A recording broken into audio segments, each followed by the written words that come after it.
In the marketing mix, price is the most flexible variable. A company can change it overnight, but that speed carries risk. One miscalculation can trigger a product's immediate downfall. Let's explore this through a case study, a temperature-controlled coffee mug called the AeroMug. Before touching a calculator, we have to define the business objective.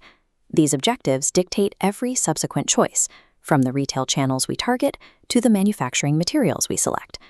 Pricing for market penetration requires a different logistical path than pricing to tackle a specific competitor. For the AeroMug, a lower price builds market share quickly, while a higher price maximizes the profit margin on every unit sold.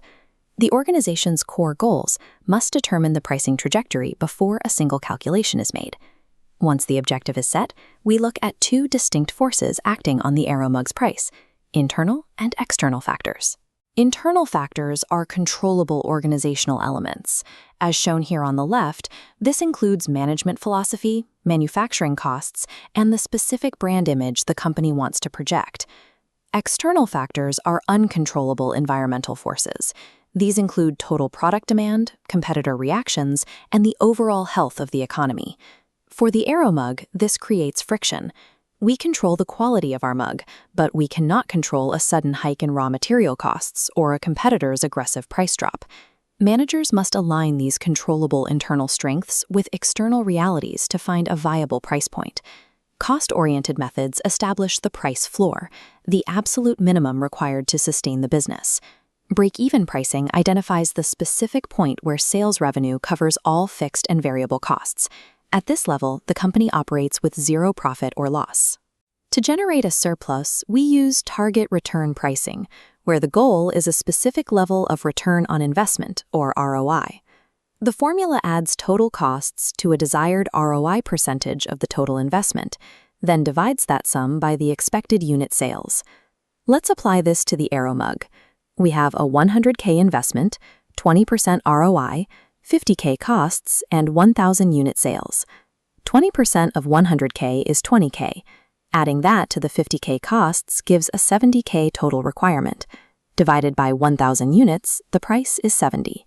While this math ensures financial survival, it is incomplete. It doesn't account for whether the customer sees that much value in the product. Market-oriented methods determine the price ceiling, the maximum amount the market will actually pay. Perceived value pricing relies on the customer's psychological image of the product and their subsequent willingness to pay for its specific features or prestige.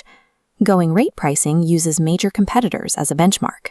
This strategy typically falls into three categories: matching competitors with parity pricing, charging more with premium pricing, or undercutting them with discount pricing.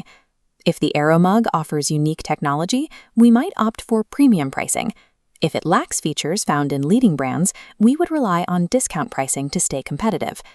The final price results from finding the sweet spot between internal cost math and the market's psychological limits.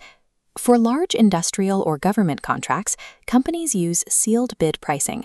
In this scenario, firms submit blind offers, and the buyer selects the lowest, best quotation.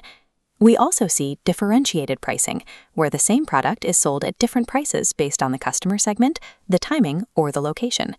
Area pricing is particularly useful for expansion. A company might charge a lower price in a new geographical market specifically to attract its first wave of customers. The master framework for any pricing decision follows 4 steps. Set the objective, analyze the influencing factors, calculate the cost base, and adjust for market perception.